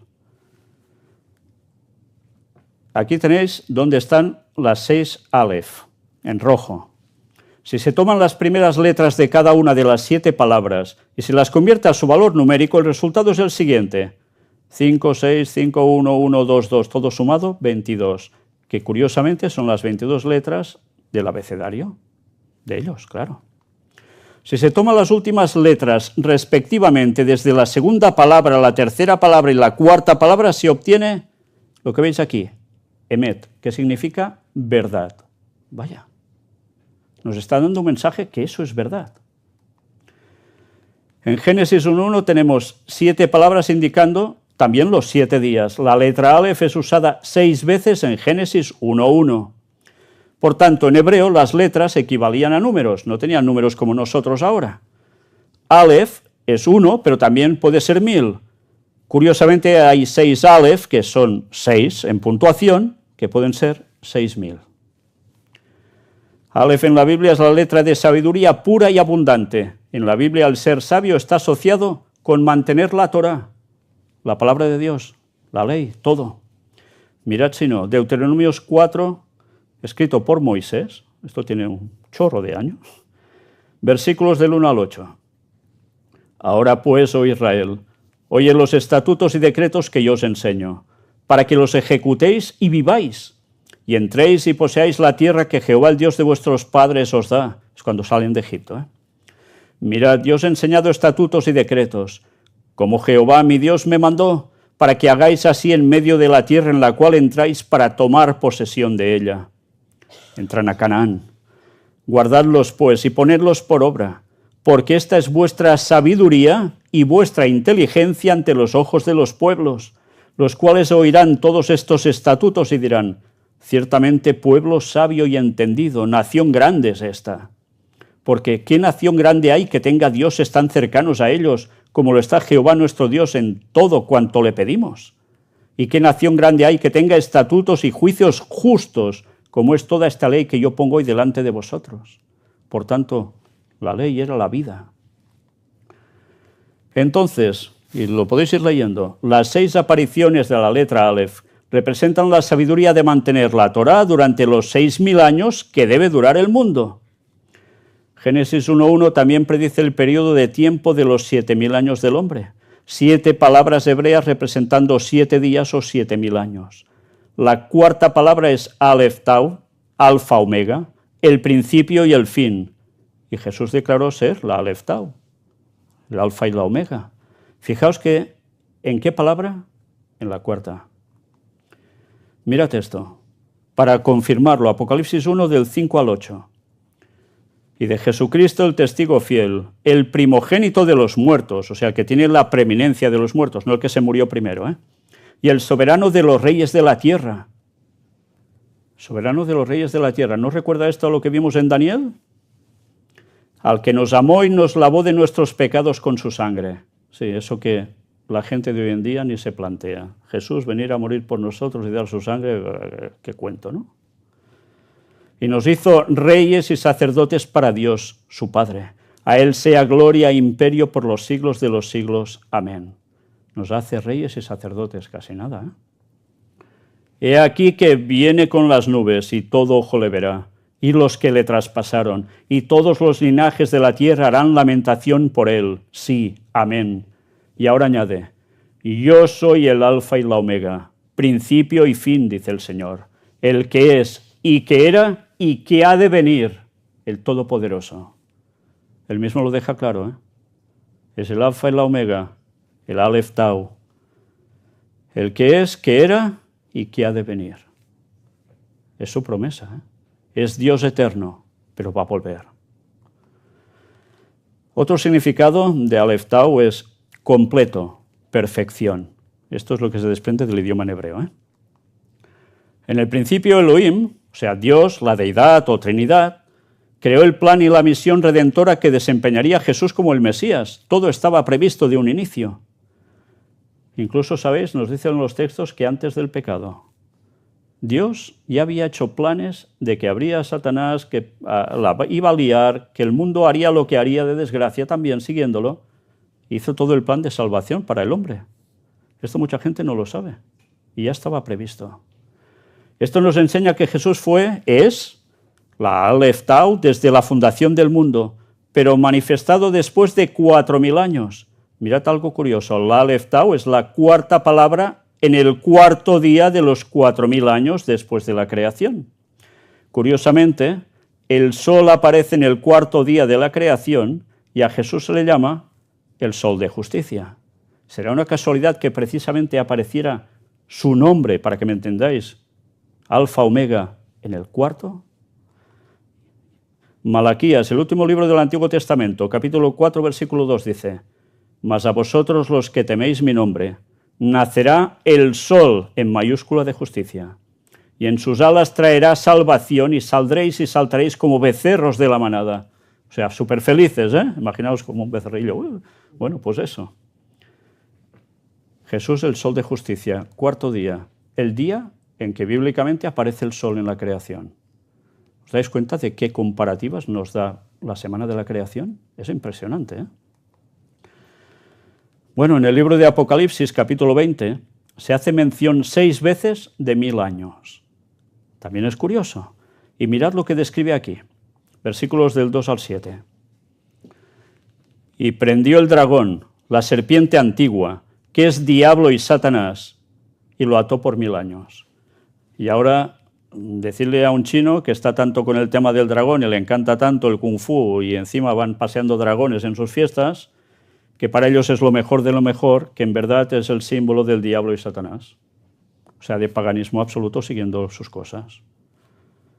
Bueno, pues esa es la referencia, viene de Edén, claro.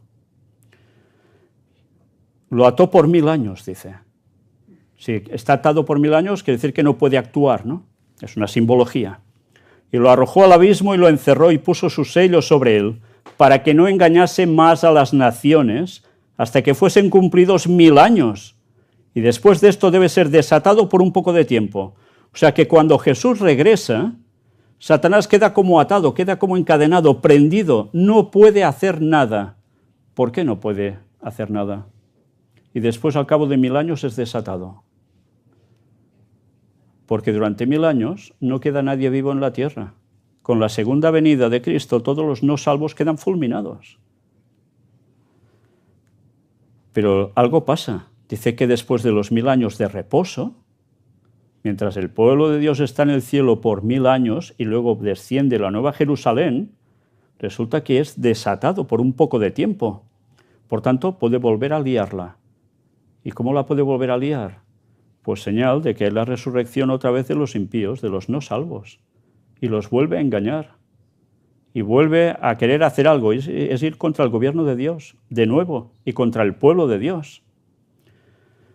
Y vi tronos, y se sentaron sobre ellos los que recibieron facultad de juzgar. Y vi las almas de los decapitados por causa del testimonio de Jesús y por la palabra de Dios, o sea, gente ejecutada, los que no habían adorado a la bestia ni a su imagen, preparaos porque de esto hablaremos próximamente, y que no recibieron la marca en sus frentes ni en sus manos, y vivieron y reinaron con Cristo 1000 años. Aquí aparece el tema de la marca de la bestia, ¿eh? Ya hablaremos sobre eso, si Dios quiere. Pero estos que reinan con Cristo 1000 años. Reinar con Cristo, vivir con Cristo, reinar con Cristo, el rey es el que juzgaba en esos tiempos. ¿Qué hará el pueblo de Dios durante 1000 años? Durante 1000 años estarán repasando los juicios de Dios, de por qué todas esas personas que han sido eliminadas no podían ser salvas, y eso es justo. Es lo que vamos a hacer durante 1000 años. Mucha gente ha pasado por este mundo, y muchos no van a ser salvos. Pero los otros muertos no volvieron a vivir hasta que se cumplieron 1000 años. Por tanto, hay la resurrección. Esta es la primera resurrección. Bienaventurado y santo el que tiene parte en la primera resurrección, la de los que van a ser salvos, porque luego, ¿qué nos dice? La segunda muerte no tiene potestad sobre estos, sino que serán sacerdotes de Dios y de Cristo y reinarán con él 1000 años. Nos damos cuenta, cuando Jesús vuelve, hay una primera resurrección. Y no solo de los que lo traspasaron en la cruz, sino de los salvos de todas las épocas que resucitan cuando Cristo viene y paga cada uno conforme a sus obras. Se lleva a esos salvos de todas las épocas, a los vivos y a los que resucitan. Y reinarán con él 1000 años. Cuando los 1000 años se cumplan, Satanás será suelto de su prisión y la va a volver a liar durante un breve espacio de tiempo.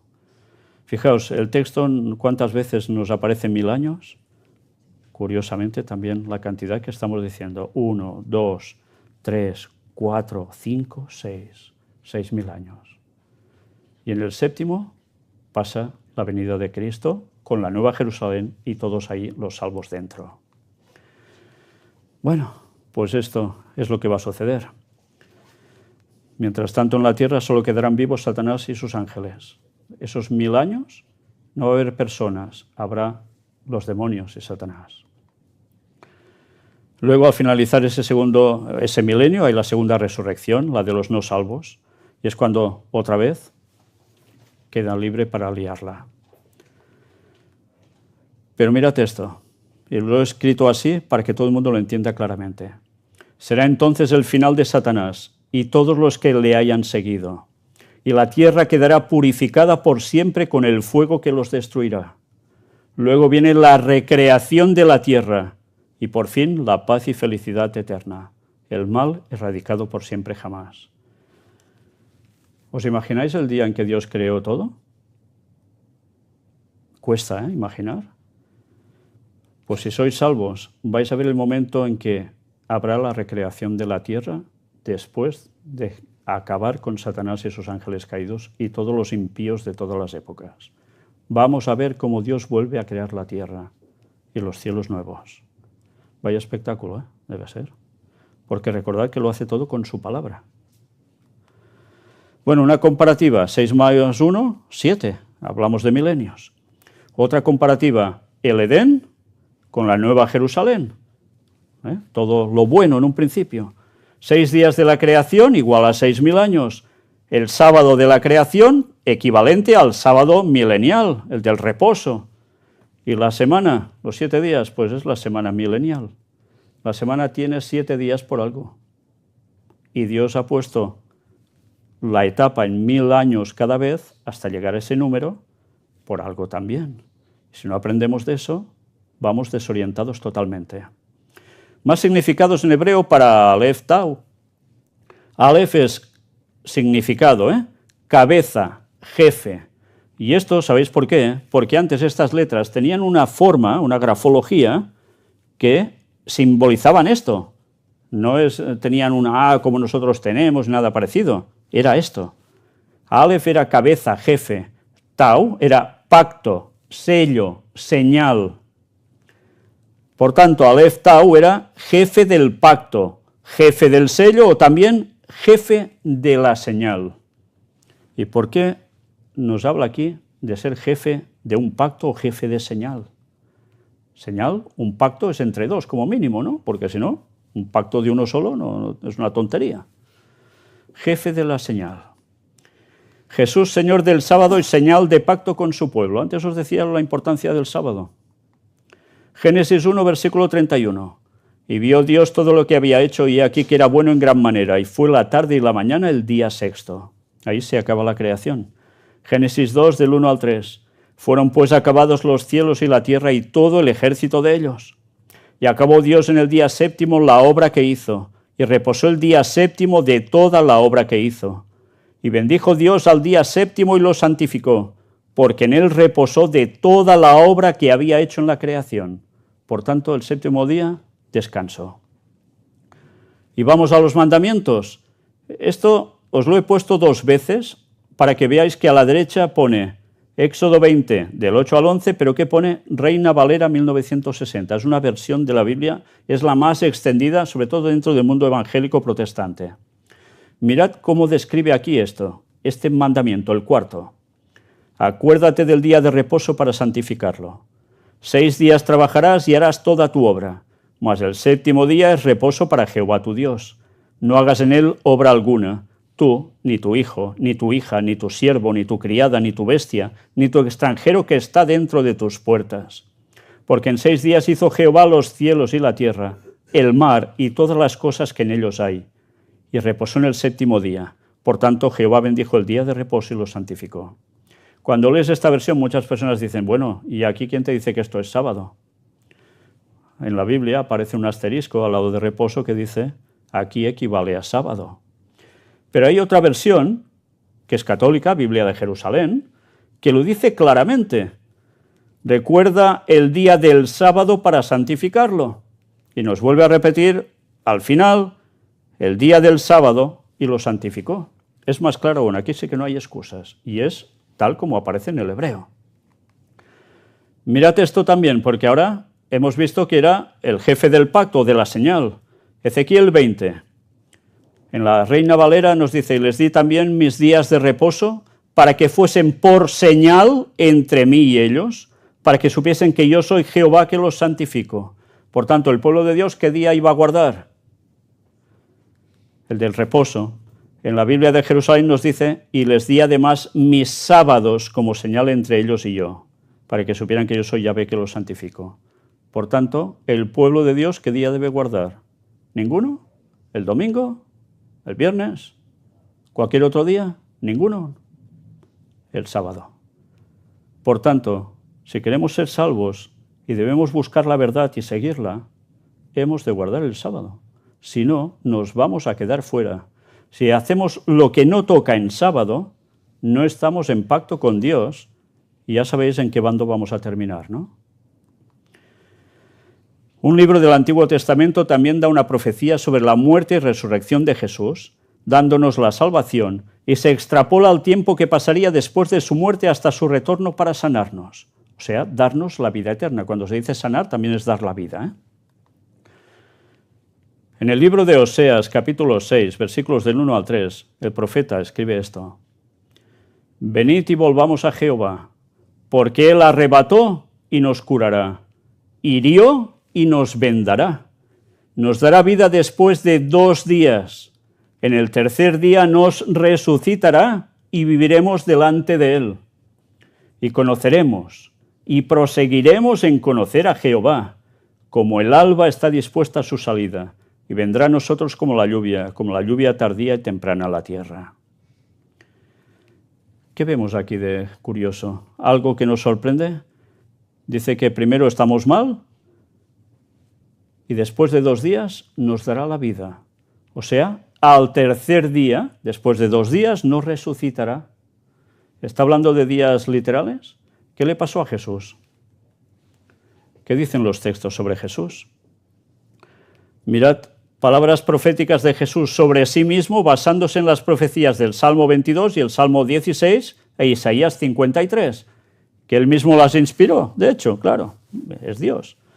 Lucas 24, 46, y les dijo: así está escrito, y así fue necesario que el Cristo padeciese y resucitase de los muertos al tercer día. La confirmación del suceso por parte del apóstol Pablo, 1 Corintios 15, versículo 4, y que fue sepultado y que resucitó al tercer día, conforme a las Escrituras. Por tanto, Jesús muere y al tercer día resucita y nos da la salvación, pagó por nosotros. ¿Pero queda todo así?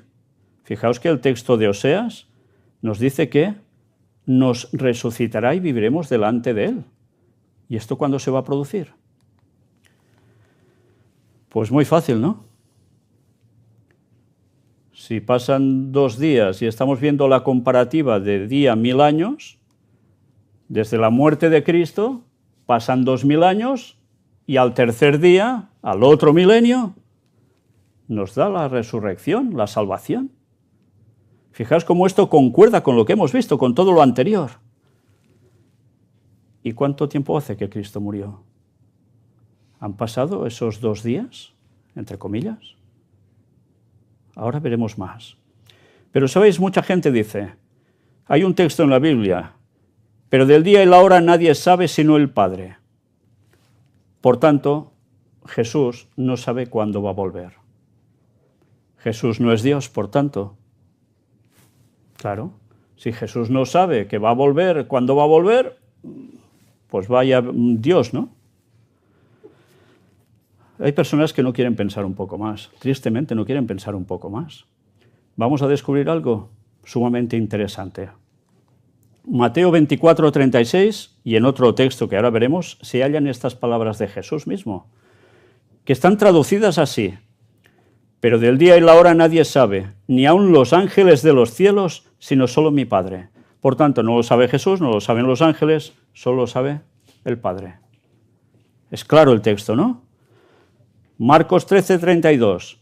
Pero de aquel día y de la hora nadie sabe, ni aun los ángeles que están en el cielo, ni el Hijo, sino el Padre. Solo lo sabe el Padre. Por tanto, Jesús es un Dios de segunda categoría, un Dios de risa, que el Padre le tiene que decir, hey, que ahora tienes que volver. ¿Ya? ¿Ahora? ¿Y se sorprende? Es absurdo, ¿no? Si Jesús es el creador y es el poder de Dios total, ¿cómo no se va a enterar él de esto? Pero es que el texto dice esto. Por tanto, ya no me quiero plantear nada más. Y hay gente que se cierra por banda totalmente con esto. Mirad la explicación que se da en este Instituto Ludwigum, que tiene que ver con las Sagradas Escrituras, y que yo lo he mostrado en otras ocasiones, dicho por otra persona también.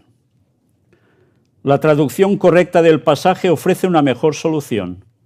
La palabra que veis aquí escrita literalmente es conocer o saber, usada en este pasaje, pero de aquel día y de la hora nadie sabe.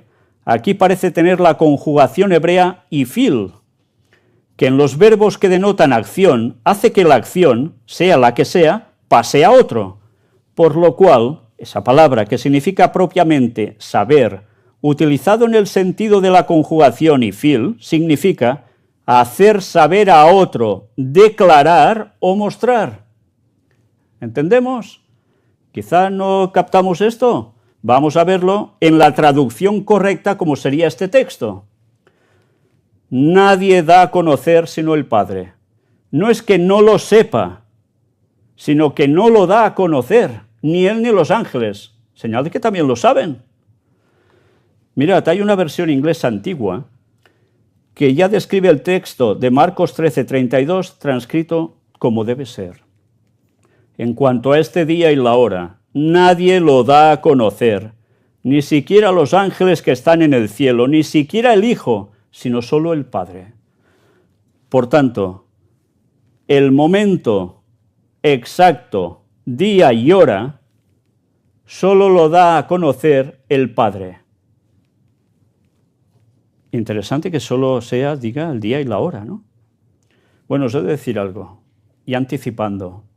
habrá un momento con el próximo tema que vamos a tratar, que eso lleva a un desenlace. Y en ese desenlace hay una persecución a muerte contra el pueblo de Dios. Sí, eso nos lo espera, ¿eh? Eso es lo que nos espera. A los que sean fieles a Dios, persecución a muerte. Y cuando estemos en plena persecución, será el último año de la historia de la tierra, caerán las 7 plagas finales, que solo van a caer sobre los que no han aceptado seguir a Dios. Los otros, por eso sí, los de Dios son perseguidos. Y entonces se oirá la voz que viene del cielo, que será la del mismo Padre, que dirá el día y la hora. Solo lo van a entender los del pueblo de Dios. Los otros oirán como truenos, borrobum, pero no se van a enterar. Pero no dice nada del año aquí, ¿eh? Pero la traducción correcta es esta. Jesús sí que sabe cuándo va a volver, porque es Dios. Y los ángeles también lo saben, porque tienen las profecías, lo saben, pero no lo dicen. Pues ahora mostremos el momento de la segunda venida de Jesús. Mirad, un dato interesante, este libro es el que tenemos allí, que siempre podéis coger, ya lo sabéis, El conflicto de los siglos, escrito por Ellen White, que hace un repaso histórico impresionante, profético también, y allí hace referencia, y aparece este diagrama, sobre una profecía que vamos a tratar en su momento, pero que de aquí solo os hago una remarcación en concreto. Es un periodo de una profecía de 2.300 días, equivalente a años, y abarca desde un cierto periodo hasta otro. Pero mirad el punto número 4, ¿veis que hay una cruz? Sucede algo, es la muerte de Cristo en la cruz. ¿Cuándo se produce esto? Hay gente que dice, esto fue en el año 30, otros no, en el año 33, y otros, esto no pasó nunca porque Jesús se bajó de la cruz y se fue a Cachemir y no sé qué, tonterías. Todo para despreciar a Jesús con su papel de Dios. Bien, pues mirad ampliando lo que aquí se explica. Habla de una semana de años, dice, a la mitad de la semana hará cesar el sacrificio y la ofrenda. O sea, el ritual que se hacía en el templo de Jerusalén se acabó. ¿Cuándo sucede eso? Jesús muere en la cruz y se rasga el velo del templo, sin que nadie lo toque, hay el gran terremoto, se rasga el velo para decir, se acabó, ya no hay más rituales que hacer. Cristo, que era la simbología de esos corderos que se sacrificaban inocentes por el pecador, pasan a ser Cristo, por tanto ya ha derramado su sangre, ya no hace falta hacer eso. ¿Entendéis la tontería de hacer un tercer templo de Jerusalén y volver a hacer sacrificios? Y eso que haya cristianos, entre comillas, que lo estén apoyando y sufragando, es ir contra Dios directamente. Pues a la mitad de la semana es cuando Cristo muere en la cruz. Y eso sucede en el año 31 de nuestra era. 3 años y medio después de su bautismo, fue crucificado nuestro Señor. Con el gran sacrificio ofrecido en el Calvario, terminó el sistema de ofrendas que durante 4000 años había sido tipo del Cordero de Dios. El tipo se identificó con el antitipo y, por lo tanto, habían de abolirse los sacrificios y oblaciones del sistema ceremonial. Ya no tenía sentido hacer eso. Pero en el año 31, Cristo es crucificado y han pasado 4000 años desde la entrada del pecado. Tenemos ya un margen, ¿no? Recordad la semana milenial, si en el 31 se cumplen 4000 años, vamos haciendo numeritos. Entrada del pecado en Edén, esto lo va a entender hasta yo. 4000 años. En el año 31, crucifixión de Cristo. Hemos de añadir 2000 años, ¿no? Para que sean 6000, ¿dónde nos lleva?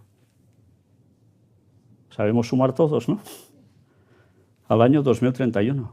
Es el año de la segunda venida de Cristo. Es cuando se cumplen los 6000 años desde la entrada del pecado. No hay vuelta de hoja. Por tanto, ¿por qué Dios no anunciará el año? Solo anunciará el día y la hora, porque el año ya se conoce, ya se ha dado a conocer. Pasa que éramos tontos y no nos enterábamos. Pasa que siempre habíamos oído que del día y la hora nadie sabe y por tanto no le des vueltas a esto. Pero los textos son claros. La historia es clara. No hay excusas. Y será cuando suceda esto, la segunda venida de Cristo. Esto es un dibujo muy antiguo de libros, bueno, yo tengo el libro en que aparece. Es algo como el cielo abriéndose, viniendo Cristo con sus ángeles, que si aquí se pinta como una magnificencia, imaginaos cómo será en realidad, de impresionante. La gente esperándolo, los que van a ser salvos, pero mirad cómo está todo el resto del panorama del planeta. Todo hecho trizas. Porque estarán en medio de las plagas, del caos absoluto. Mateo 24:35 son palabras de Jesús que dicen: el cielo y la tierra pasarán, pero mis palabras no pasarán. Recordad, el cielo dice que se enrollará como un pergamino, por tanto el cielo va a pasar, la tierra va a ser mudada, pero las palabras de Cristo no pasarán. Son ciertas, se cumplirán sí o sí. Y Apocalipsis 22:20 dice: el que da testimonio de estas cosas dice: ciertamente vengo en breve. Palabras de Jesús. Amén, sí, ven, Señor Jesús, es lo que le contesta el apóstol Juan. ¿Queremos que Cristo vuelva o no? ¿Queremos la justicia en el mundo? ¿Queremos seguir viendo muertes, sufrimientos, pasándolo mal por tantas circunstancias? ¿Eso es lo que queremos? ¿Verdad que no? Pues esa resolución solo la da Jesús, no la da nadie más. Y ahora depende de nosotros, sabiendo que vuelve en tan poco tiempo, si nos queremos poner en sintonía con Él o no, y empezar a advertir a la gente de todo ello o no. Pero no podemos poner excusas. Bueno, sí podemos poner excusas, pero qué tontería, ¿no? Sabiendo el fin que espera todo esto. Por tanto, podemos decir la palabra que utilizaban los primeros cristianos saludándose entre ellos: Maranata, el Señor viene, quiere decir. Y nosotros añadimos 2031, cuando vuelve Cristo. Y eso es lo que estamos anhelando. Calculad los años que os quedan, si estáis vivos hasta ese momento.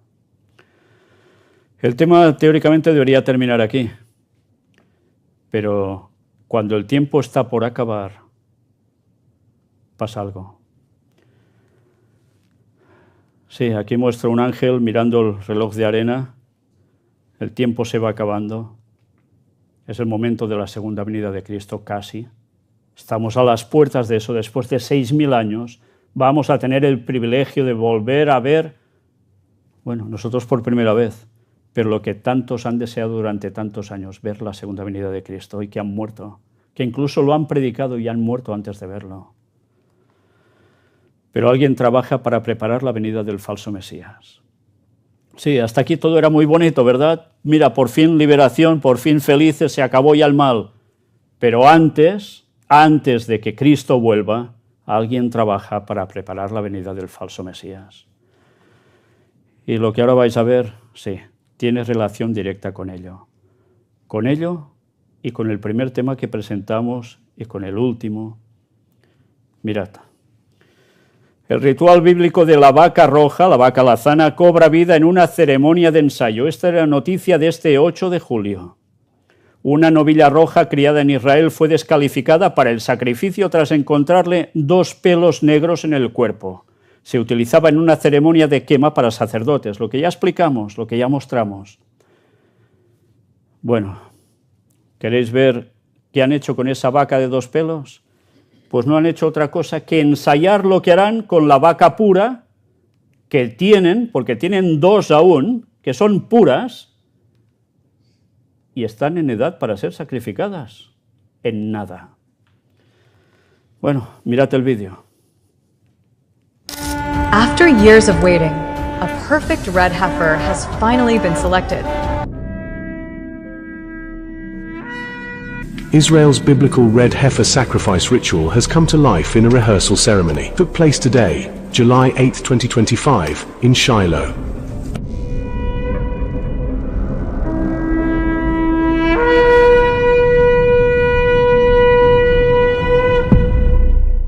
Bien, habéis visto que al final ellos muestran aquí una segunda venida de Jesús, pero es que muchos creen que realmente esto va a suceder se va a levantar el templo y va a venir el Mesías.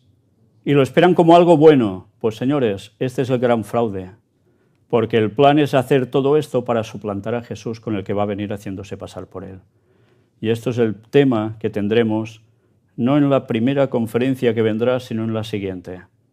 Porque iremos siguiendo un orden, porque la próxima conferencia, sí, no sé si os tendré que mostrar alguna vaca más quemándose, no lo sé. Pero vamos a mostrar una profecía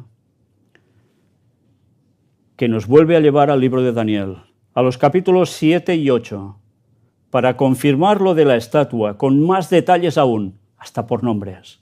Pero nos va a dar algún detalle más, una profecía que va a abarcar 1260 años de historia y que veréis su cumplimiento de pe a pa, enterita. Bien, decíamos que esto lo estaban preparando, ¿no? Pues ya lo veis. Vaya que se lo están preparando. Vais entendiendo el porqué de la guerra de Israel, ¿no? Más claro ya es imposible. Esto lo recibí ayer mismo de los del Instituto del Templo. En su página que envían, con sus vídeos, aparece este artículo.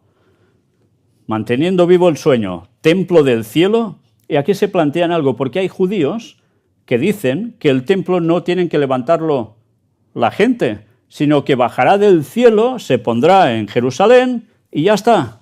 Y el Mesías aparecerá. Esto es lo que creen. Y hay muchos que creen esto. Pero hay otros judíos que son los que están interesados en ese conflicto bélico, que no. Dicen que el templo se debe levantar por su parte y luego viene el Mesías. Mirad qué nos dicen aquí. Durante los largos y traicioneros años del exilio, para mantener vivo el sueño, la idea de que el templo descendería del cielo, completamente construido, se apoderó de la imaginación de la diáspora, los que estaban en exilio, los que finalmente le otorgó a Israel la obligación de construirlo. Dios simplemente otorgaría el templo de una manera sobrenatural, como nunca antes en la historia de la relación de Israel con su Creador. El mandamiento de construir el templo, una obligación a cumplir como todos los demás mandamientos de la Torá, ya no recaía, según este concepto nuevo y extraño, sobre los hombros de Israel. Ahora era la obligación de Dios, una inversión total de la relación de pacto de Israel con Hashem, con Dios.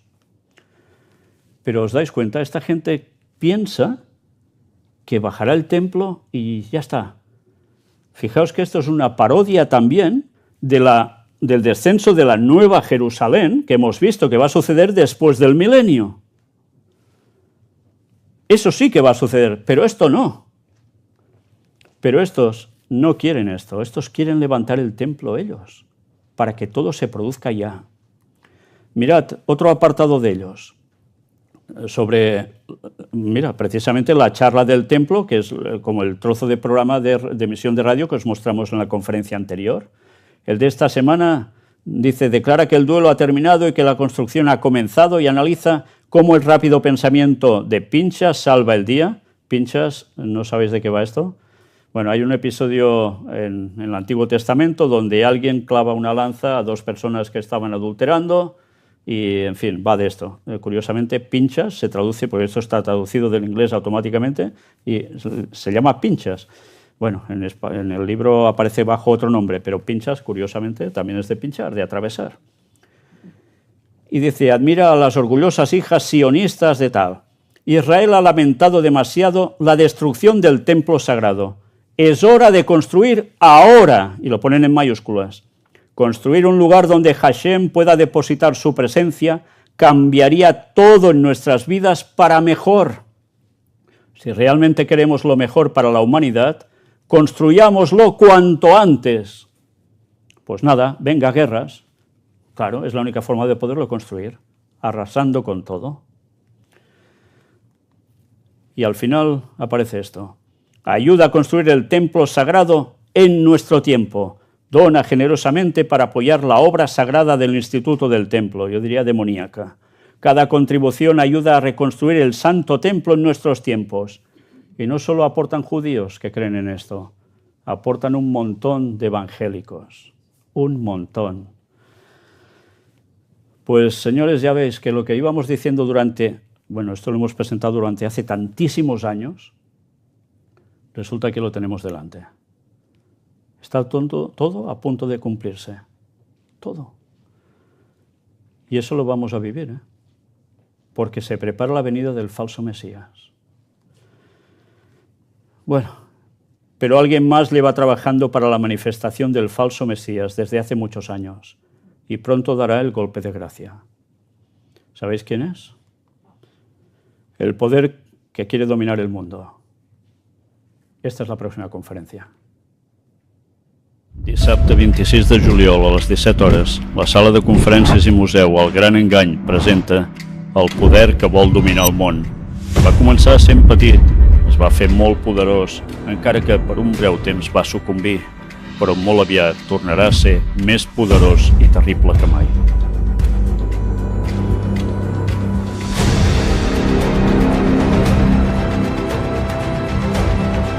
El que mai t'explicaran a les notícies.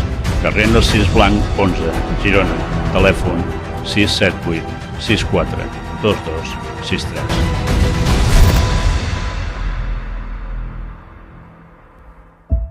Pues esta va a ser la próxima conferencia, si Dios quiere, el sábado que viene, a las 5 de la tarde, donde os decía, vamos a tocar una profecía que tiene que ver con este poder que quiere dominar el mundo. Lo dominó durante unos buenos años. Lo está trabajando para controlarlo de nuevo y lo va a conseguir en breve tiempo. Y vamos a demostrarlo con profecía, con datos impresionantes que nadie, absolutamente nadie puede negar. Y sabéis, cada vez que al final terminamos diciendo lo que nunca te contarán en las noticias, esa es la realidad. ¿Habéis oído en algún noticiero que te hablen de todo esto así?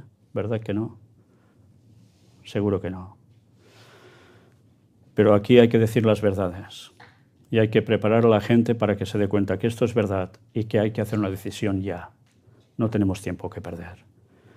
Termino sencillamente mostrándoos la página del Gran Engany Final, donde tenéis todas las conferencias, que son más que las que aparecen aquí, que hemos presentado públicamente desde este local en Girona. Y sobre todo con esta parte final, que quizás ha sido una sorpresa para vosotros el poner esto de nuevo de la vaca alazana, porque sé que hay personas de vosotros que estabais pendientes de todo ello. Pues ya veis la realidad. Y todo esto va unido, todo va unido. Este poder que vamos a tratar este próximo sábado, si Dios quiere, con lo que habéis visto de los que están haciendo esos sacrificios y lo que pretenden construir, pero mucha más cosa antes del retorno de Cristo. Recordad, todo se prepara para la venida del falso Mesías. Y el siguiente tema, si todo va como debe ir, si Dios quiere, vamos a dar detalles de cuál será, quién será, cómo será esa venida del falso Mesías. Por hoy nada más. Gracias por haber venido.